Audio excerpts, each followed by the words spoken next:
I am Dr. Mythri Shankar, nephrologist from Institute of Nephrology, Bangalore, India. I am grateful for the opportunity to speak on infection-related glomerulonephritis today.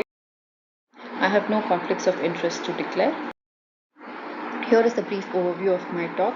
We start off with a case vignette, look at the changing epidemiology of IRGN, discuss the clinical features, diagnosis, pathogenesis, management and outcomes of IRGN, and look at the areas of future research. So now here we have a 54 years old gentleman who is a long-standing diabetic and hypertensive, comes in with a history of ulcer in the right lower limb and fever since 3 weeks. Since 1 week he says there is an increased swelling of both the lower limbs associated with oliguria and exertional breathlessness. Upon presentation, his blood tests show increase in serum creatinine levels, and so he is referred to a nephrologist. Now he arrives at the nephrology department. We see that he is in volume overload, he has got hypertension. On lab investigations, on his urine examination, we find hematuria. We see one RBC cast as well, and his 24-hour urine protein is 3.5 grams. His serum creatinine has increased from a baseline of 2 milligrams per deciliter to 4 milligrams per deciliter, and he also has low C3 levels. So we make diagnosis of acute nephritic syndrome, and we decide and go ahead with a kidney biopsy. So once the biopsy is done, the report comes back to us as infection-related glomerulonephritis. On light microscopy, there is exudative endocapillary proliferation, and IF shows codominant C3 staining along with IgG along the glomerular capillary walls. Now, what is this IRGN? So traditionally, we have known post-infectious glomerulonephritis to be immune-mediated glomerulonephritis because of non-renal bacterial infection and occurs following resolution of infection, and there is an infection-free latent period of 1 to 8 weeks. Post-streptococcal glomerulonephritis is a prototype of PIGN, more commonly seen in children between the age group of 3 to 15 years, following streptococcal upper respiratory tract infection with a latent period of 1 to 2 weeks, or skin infection with a latent period of 3 to 6 weeks, and has got very good prognosis. Of late, that is over the past 3 decades, what we have been seeing is that the incidence of PSGN has been reducing, and the incidence of adults with glomerulonephritis in the presence of ongoing infection with no latent period is on the rise. Hence, the change in terminology from post-infectious, wherein a latent period is a must, to infection-related glomerulonephritis, wherein there is no latent period at all. Also, the causative organism is just not limited to Streptococcus. Staph is on the emerging trend. Not just Staph aureus, it could be any gram-positive bacteria, gram-negative bacteria, or non-gram staining bacteria. Also, not just bacteria, it could either be virus, parasite, or even a fungi, which causes IRGN. And the site of infection is again just not restricted to upper respiratory tract and the skin. It can be more heterogeneous. And the prognosis has been very guarded in adult population. So the incidence of IRGN per 100,000 person years is depicted here. The incidence is higher in children and in developing countries. However, the trend has been decreasing because of better healthcare and improved socioeconomic status. The global burden of IRGN is 68,000 cases per year. However, subclinical IRGN is 4 times more common than clinically evident disease. Risk factors being males, Asians, Caucasians, diabetes, elderly, and other immunocompromised states. Upon presentation, both children and adults can present with acute nephritic syndrome. Site of infection, as already discussed, it is upper respiratory tract and skin in children, which is more common. In adults, it is more heterogeneous. It could be as occult as dental caries causing IRGN. However, the most common site is the skin. Children rarely present with seizures as hypertensive urgency. Sometimes adults can also present with heart failure. 25% of the adults present with heart failure because of the reduced cardiovascular reserve. Serum creatinine at presentation is higher in adults compared to children. In one study, mean serum creatinine at presentation in children was 0.75 milligrams per deciliter, while in adults, 67% had a serum creatinine of more than 4 at the time of presentation. Requirement of kidney replacement therapy is close to 50% in adults compared to children. Low C3 levels are seen in 90% of the times in children, and in adults it ranges from 35% to 80%. So normal C3 levels does not rule out a diagnosis of IRGN. As mentioned, the heterogeneous site of infection, it could be lung, heart, skin, bones, teeth and oral mucosa or even the urinary tract. Gram-positive cocci is the most common causative organism. Among that, streptococcus is most common in developing countries and in children. Both staphylococcus and streptococcus are common in developed countries. Staph, especially MRSA, is more common in elderly and diabetics because of the heavy colonization of the mucosa with Staph aureus in diabetics. 10% of the cases are because of gram-negative cocci, especially E. coli. Multiple infections are also possible, especially in alcoholics. On light microscopy, IRGN may present in various forms. Most common is diffuse endocapillary proliferative and exudative GN seen in 72% of the cases. Focal endocapillary proliferative GN 12%, mesangial proliferative in 8%, crescentic GN and necrotizing GN are rare, usually associated with infective endocarditis, mimics ANCA, hence it is also called as ANCA mimic. MPGN is very rare, usually seen with shunt nephritis. We haven't crossed a single case till now. So this is an image of diffuse endocapillary proliferative and exudative GN. Here you can see diffuse proliferation of the endocapillary cells, mesangial cells and the inflammatory cells. Hence the glomerulus is enlarged because of the diffuse proliferation. We say exudative because of the presence of polymorphonuclear leukocytes in the endocapillary space. We say endocapillary proliferation because, as you can see here in silver stain, the capillary basement membrane is intact and the proliferation is within the capillary lumen. And we say diffuse because more than 50% of the gloms are affected. Here you can see that all the 4 gloms are showing endocapillary proliferation. This is mesangial proliferative pattern, such as in IgA nephropathy. We can see mesangial hypercellularity. The capillary loops are open.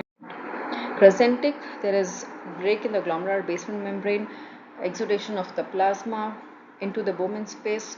Fibrinogen gets converted to fibrin. Fibrin is an irritant, causes proliferation of the parietal epithelial cells and inflammatory cells, forming a crescent here. This is silver stain wherein you can see circumferential fibrocellular crescent.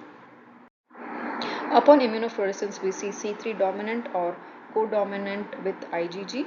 Kappa and lambda also light up because of polytypic nature. It is usually negative for other antibodies IgM, IgA and also C1q. Patterns on immunofluorescence in IRGM, starry sky pattern because of coarsely granular mesangial and glomerular wall staining, garland pattern, glomerular capillary wall staining, poor prognosis associated with nephrotic rich proteinuria, mesangial pattern usually seen in resolving phase. Here and there are few mesangial deposits which light up on immunofluorescence. Electron microscopy, pathognomic is subepithelial humps.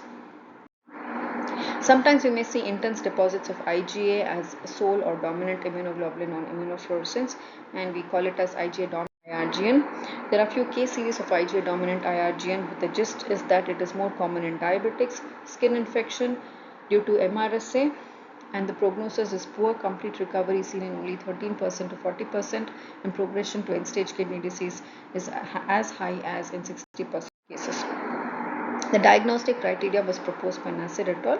So we need 3 out of these 5 criteria. First is clinical or lab evidence of infection preceding or at the onset of GN, low C3 levels, exudative endocapillary proliferation, C3 dominant or codominant immunofluorescence, and epithelial humps on electron microscopy. Differential diagnosis, C3GN is one of the most common differential diagnoses. On IF, C3 lights up and there is persistent serum low C3 levels beyond 8 weeks. Lupus nephritis, we see full house along with low C3 and C4 levels. Proliferative glomerulonephritis, due to monoclonal immunoglobulin deposits, we see either kappa or lambda light chain restriction. IgA nephropathy, mesangial hypercellularity with IgA mesangial deposits. ANCA vasculitis, LM shows presence and fibrillar necrosis, and IF is quasi-immune, you don't see anything. Cryoglobulinemia, we see hyaline thrombi in light microscopy. IgG and IgM lights up on immunofluorescence. C4 is low but C3 is normal in cryoglobulinemia. Also serum cryoglobulin test is positive and rheumatoid factor is positive. Hence, wherever we make a diagnosis of IRGN, it is essential to get these tests as well, that is C3, C4, lupus serology, hepatitis serologies and ANCA. Pathogenesis, coming to the host factors, genetic susceptibility and abnormalities in the alternate complement pathway, the environmental factors being the putative nephritogenous bacterial antigens, that is the antigens of the streptococci, most commonly SPEP and nephritis associated plasmin receptor, also glyceroldehyde 3-phosphate dehydrogenase. For staphylococci, it is the superantigens staphylokinase, staphylococcal P70. So there are various potential mechanisms that are postulated to cause injury in IRGN. One of them is molecular mimicry, because of which there is in situ bacterial antigen antibody immune complex deposition, passive glomerular entrapment of circulating immune complex, in situ localization of cationic bacterial antigen without the immunoglobulins, leading to activation of plasma. That we can see here. The antigens NAP, LR and SPEP react with plasmin, and hence there is activation of matrix metalloproteinase, plasmin, cytokine, fibrinogen, collagenase. All these leads to breakdown of the extracellular matrix. The glomerular basement membrane becomes weak. There is formation of immune complex, and finally it crosses the glomerular basement membrane and gets deposited under the podocyte, causing subepithelial humps. Here is one study published in JASN from France, wherein they showed that anti-factor B antibodies contribute to complement activation in acute PIGN and helps in distinguishing typical acute PIGN from C3 glomerulopathy at acute phase. This was our study from Bangalore, wherein we looked at 114 cases of IRGN, follow-up of 3 months. It was a retrospective study. Identifiable foci of infection was seen in 59.6% of the cases. Recovery was seen in 68.4%. 30% progress to end-stage, chronic kidney disease. Poor prognostic factors included elderly, diabetics, and requirement of kidney replacement and presentation. So whenever we make a diagnosis of IRGN, it is very important for us to diligently search for the source of infection. A thorough clinical exam, get all possible cultures, sputum, blood, urine cultures. If nothing shows up, then transthoracic echo, transesophageal echo, X-ray, including the dental X-ray, abdominal and pelvic CT scan, and imaging. Treatment of infection with antibiotics is the mainstay of management. Salt and fluid restriction, diuretics for volume overload and hypertension, ACE inhibitors or ARBs for proteinuria, and hypertensives for blood pressure control.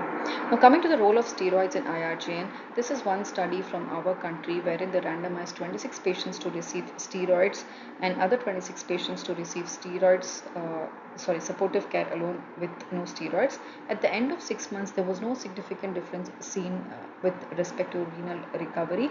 However, the adverse effects were higher in the steroid group. So there were certain limitations in this trial, the small sample size and the short duration of follow-up period and the high dose of steroid use. The dose of steroid used here was 1 gram of MPS, which was the order of the day at that point of time, over 3 days, followed by 1 mg per kg body weight of oral steroid for another 4 to 6 weeks. So one thing for sure, steroids are contraindicated whenever there is an active and ongoing infection. Few case reports and observational data have shown that steroids are beneficial in crescentic IRGN. And also sometimes when the infection has been completely eradicated but renal dysfunction still persists, then we rebiopsy and see if the disease is still active, and we can try a short course of low-dose steroid. Outcomes are very good in acute post-streptococcal GN. Even if it is crescentic GN, 90% of the children recover, 60% of adults have complete recovery. Kidney functions reach baseline by 4 weeks. Microscopic hematuria and low-level proteinuria can persist up to 5 years, so that should not be a matter of concern for you. Areas of research, the outcomes have not been differentiated according to the bacterial strain or antigens, and this still remains an area of active research. Non-invasive imaging for rapid identification of deep-seated infection. Nuclease activated probes have been tried in animals and they are shown to be successful. Drugs that reduce bacterial biofilm formation, we need such drugs. And studies on staphylococcal quorum sensing system involved in the regulation of bacterial virulence factors are required. So here is basically summary of my entire talk. Thank you. So this table basically summarizes my entire talk. Thank you.